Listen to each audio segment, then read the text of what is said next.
একদিকে দাঁড়িয়ে আছে এক জনপদ যুদ্ধের ইতিহাস, অপর পাশে এক নতুন ডিজিটাল ও ভূরাজনৈতিক চ্যালেঞ্জের হাওয়া। এই দেশ, এই যোদ্ধারা কোথায় যাচ্ছে তারা? আজ আমরা জানব বাংলাদেশ সশস্ত্র বাহিনী কিভাবে নিজেদের গড়েছে আগামী দিনের জন্য। 2009 সালে যাত্রা শুরু হয় ফোর্সেস গোল 2030 নামক কর্মসূচি দিয়ে, যা 3 বাহিনী নিয়ে গঠিত: বাংলাদেশ সেনাবাহিনী, বাংলাদেশ নৌবাহিনী ও বাংলাদেশ বিমান বাহিনী একসঙ্গে আধুনিকায়ন করার আগামী পরিকল্পনা।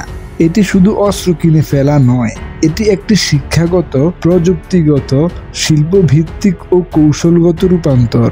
তবে শুধু পরিকল্পনাই যথেষ্ট নয়, বাস্তবতায় উন্নয়ন কত দূরে গেছে, চ্যালেঞ্জ কোথায়, আর আগামী দশকে কোথায় হতে পারে এই বাহিনী। আমরা মরুরেখায় নয়, কিন্তু সমুদ্রের রূপে সম্ভাব্য হুমকিতে রয়েছি। বঙ্গোপসাগর, সীমান্ত সংঘর্ষ, রিফিউজি ক্রাইসিস এসব একসঙ্গে আসছে।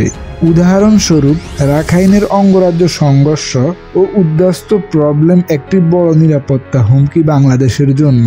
আধুনিক যুদ্ধ শুধু বন্দুক, ট্যাঙ্ক বা যুদ্ধ বিমান নয়, এটি সাইবারে যুদ্ধ হয়, ইলেকট্রনিক্সে যুদ্ধ হয়, গোয়েন্দা তথ্যেও যুদ্ধ হয়। কিন্তু আমরা বাংলাদেশ কি এই যুদ্ধের জন্য এখনো প্রস্তুত? এক রিসার্চে বলা হয়েছে, আমাদের দেশের অস্ত্রশস্ত্র এখনো পুরনো ও পরিকল্পনার ভঙ্গুরে পড়ে রয়েছে। একটি শক্তিশালী বাহিনী গঠনের জন্য শুধু অর্থই নয়, জনবল, প্রশিক্ষণ ও অভিজ্ঞতা সবই দরকার হয়। আর অব্যাহত বাজেট ঊর্ধ্বগতি না হলে পুরো পরিকল্পনায় ঘাটতি পড়ে যায়। গবেষণায় আরও বলা হয়েছে, দেশের অর্থনৈতিক সামর্থ্য অনুযায়ী বেশ সংখ্যক বা সুবিন্যাস্য বাহিনী গঠন করা এখনো হয়নি। যুদ্ধের ইতিহাস আছে, কিন্তু 21তম শক্তিয়ায়নের যুদ্ধের মনোবল, প্রযুক্তির সচেতনতা ও দ্রুত অভিযোজন ক্ষমতা চাওয়াই যায়।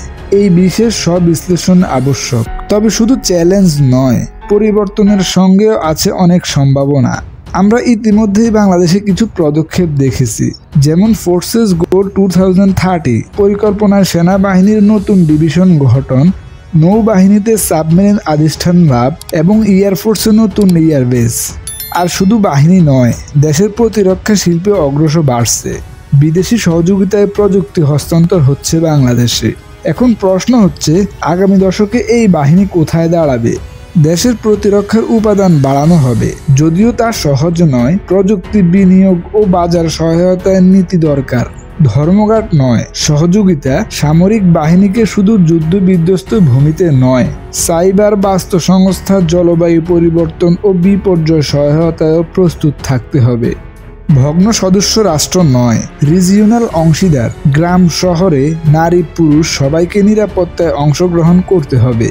বাহিনীকে হতে হবে এক বহুমাত্রিক সংগঠন। যুদ্ধে আসল জয় হলো তথ্য নির্ভরতা, দ্রুত সিদ্ধান্ত ও অভিযানের শক্তি। এখানেই আগামী দিনের বিজয় নির্ধারিত হবে। তাহলে আমাদের বাহিনীরা কি প্রস্তুত? আমরা কি শুধু অস্ত্র বাড়াচ্ছি, নাকি মনোবল ও কৌশলও বর্ধিত করতেছি?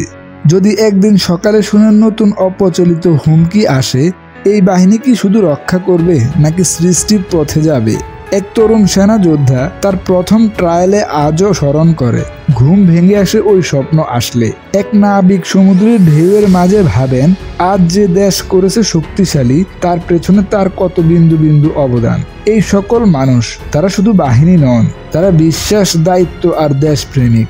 বদলে যাচ্ছে সময়, বদলে যাচ্ছে যুদ্ধের রূপ, কিন্তু একটিই রয়ে যায়: দেশ, সার্বভৌমত্ব ও মানুষ।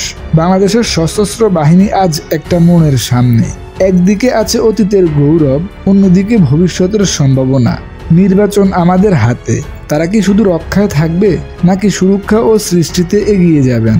তবে এই সকল কাজের জন্য আমরা ধন্যবাদ জানাই বাংলাদেশ সশস্ত্র বাহিনীকে, সংশ্লিষ্ট বিভাগ ও গবেষণা ও প্রকৌশলগুলোকে।